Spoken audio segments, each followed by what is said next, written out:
Abounds. It's Reverend Laurie with Unity of Ocala coming to you on this beautiful Sunday morning. I hope you are experiencing a beautiful sunrise this morning, some stretching maybe, maybe some yoga, a little bit of greetings to the sun and to a brand new day. As we take this September break, a time of healing, of restoration, of resting, of regrouping, of reconfiguring, and recreating a new chapter in each of our lives, I hope you've taken time to spend in meditation, to spend in devotion to your journey, to God, to all of the things precious in your life, all of the things that have propelled you to this place, the good, the bad, the ugly, the green, the yellow, the purple, whatever it may be. And during our Sunday messages, we're working on a cleansing of the chakra system. We're also uniting it with the 12 powers of man, designed by Charles Fillmore, who uniquely understood the chakra system before it was so widely available in Western culture. It never ceases to amaze me, that man's genius and brilliance. So we're spending time in September cleaning house, cleaning the internal house, the temple of God, this beautiful, precious capsule that carries our soul through our earthly journey. So it's so important to recognize its importance and also to recognize those points of power within us, when activated, can propel us into this extraordinary spiritual experience that unites the human and the spirit as one in this God-led journey. When these areas, these God posts, I call them, these little God posts within our body where that concentration of God is really there, when they are out of balance, our earthly being is out of balance as well as our spiritual being.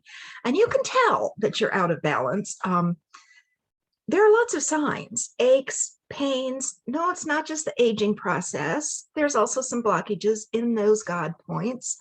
Maybe anger, restlessness, fear, grief, overwhelming. Now, grief is okay. Grief is healthy.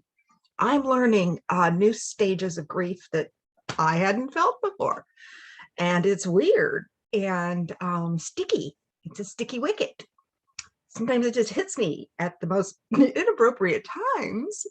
And the effects of it are inappropriate as well and interesting. But I'm experiencing it.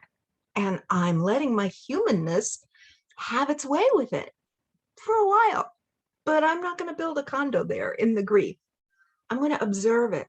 I'm going to absorb it and let it embrace me and feel it, so that it doesn't stay or cling with me. It teaches me what it has come to teach me, and I allow it. And through that grief, my daughter and I talk a lot. We talk every day, several times a day.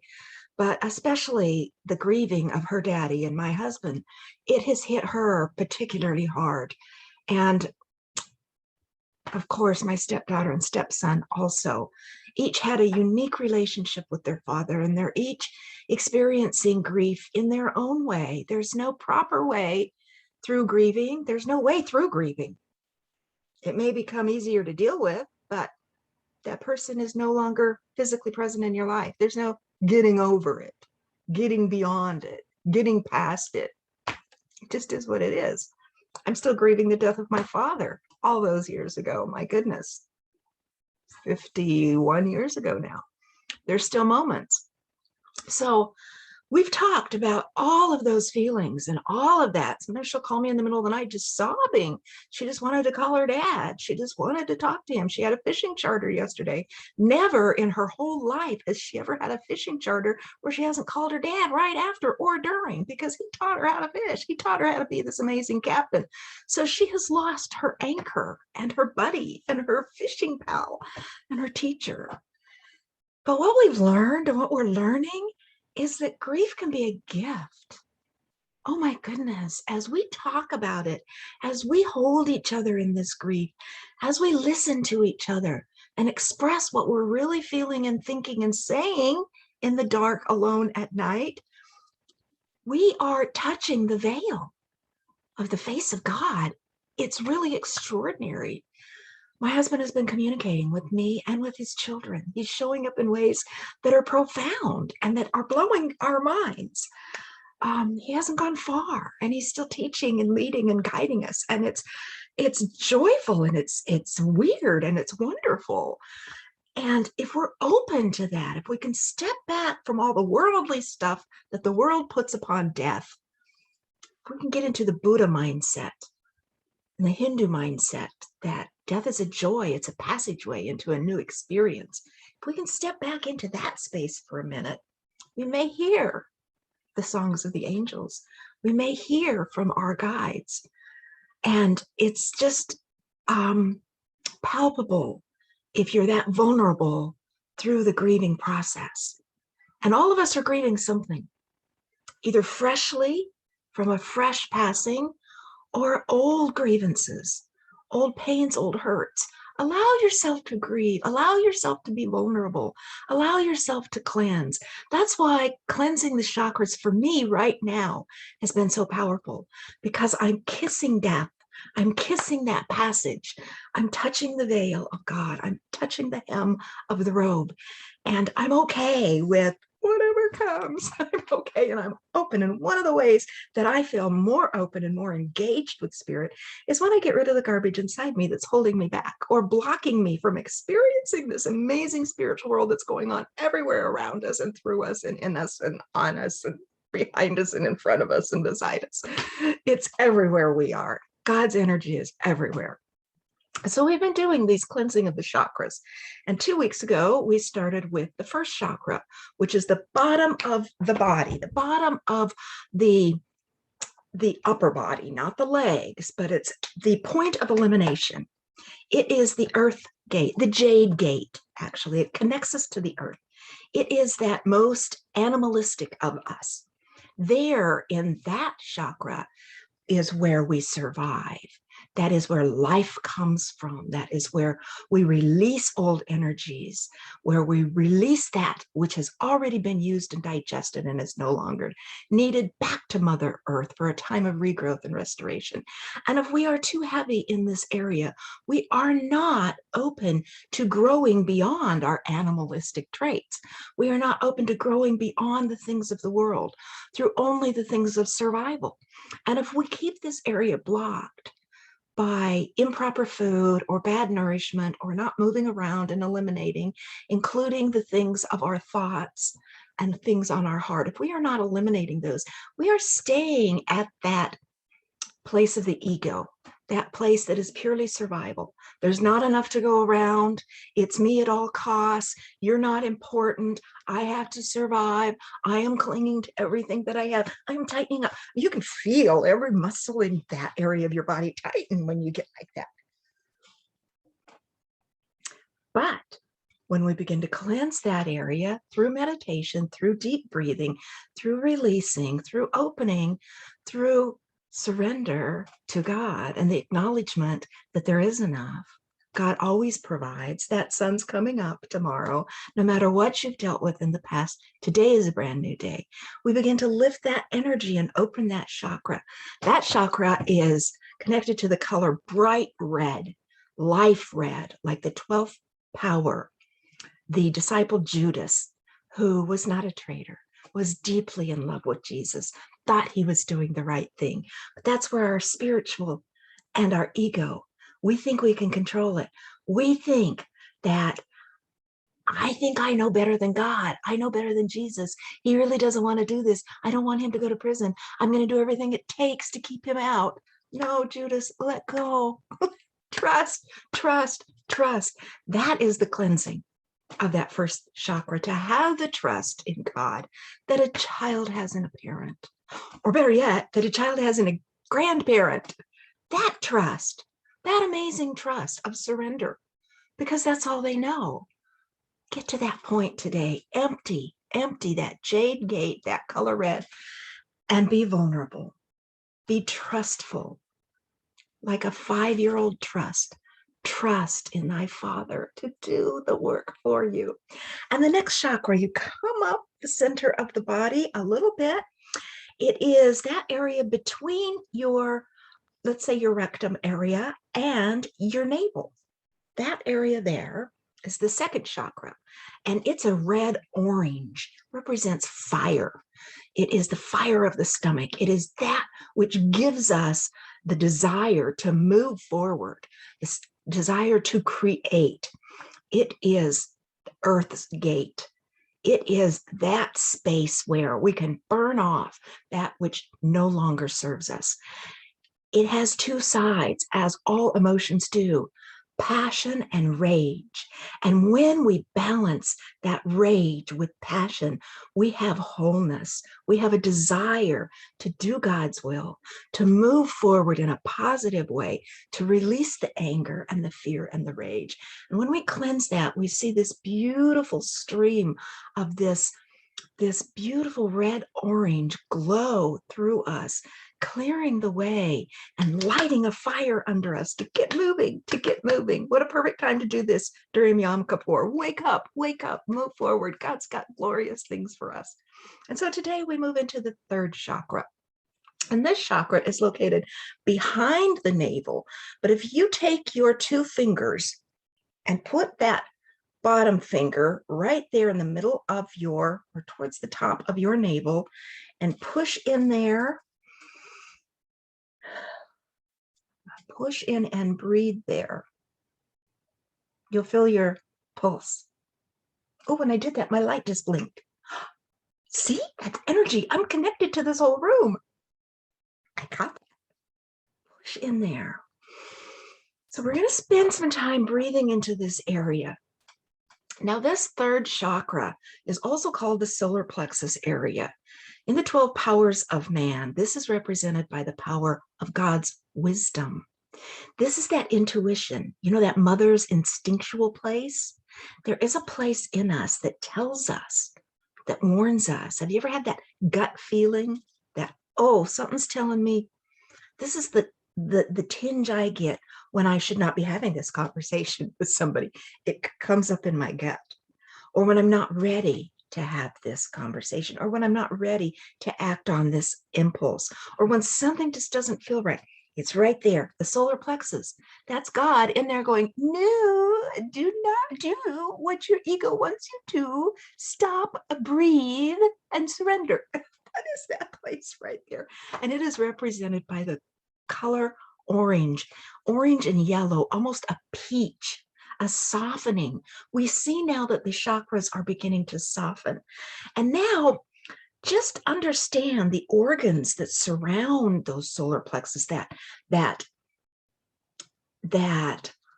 protect that space of God, that God spot, that God post. They are the liver.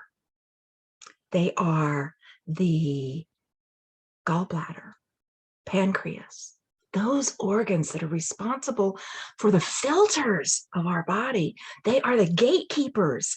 They are what take the poison and take out all the garbage from it to allow whatever's pure and nutritional to go through us. They are the guards. They are the guys that take care of us. We've got to take care of this solar plexus area. So today we're going to breathe into this area. We're going to go into a light orange, a pale orange meditation. We are going to experience the sounds, the touches, the tastes, the smells, the aromas, the feelings of that beautiful color orange in that area, and make friends with this area. Bless those organs. Open them for more gushing forth of new cells and new growth, releasing the toxins that are stored there, and opening and ready for a brand new experience. So I encourage you to get very comfortable in your chair. And I do hope you take this meditation time beyond just my guidance here. I want you to take this time for as much time as you can on this Sunday Sabbath day. Take the day off. Spend time with you. Go lie in a bubble bath full of bubbles and experience these chakras in the water in a way that you haven't perhaps before. Imagine yourself spending the whole day in God's grace, doing what is comfortable and sweet and kind to yourself, staying in your jammies, wrapping up in a quilt, reading a good book. Oh, whatever is fabulous and wonderful. So let's begin this time of meditation with a little bit of breath exercise. Let's focus on that part of our third chakra, that solar plex.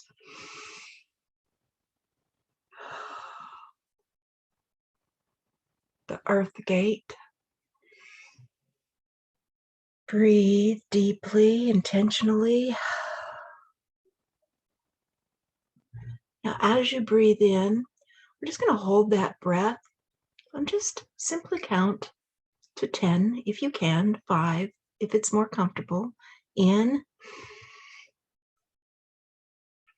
hold,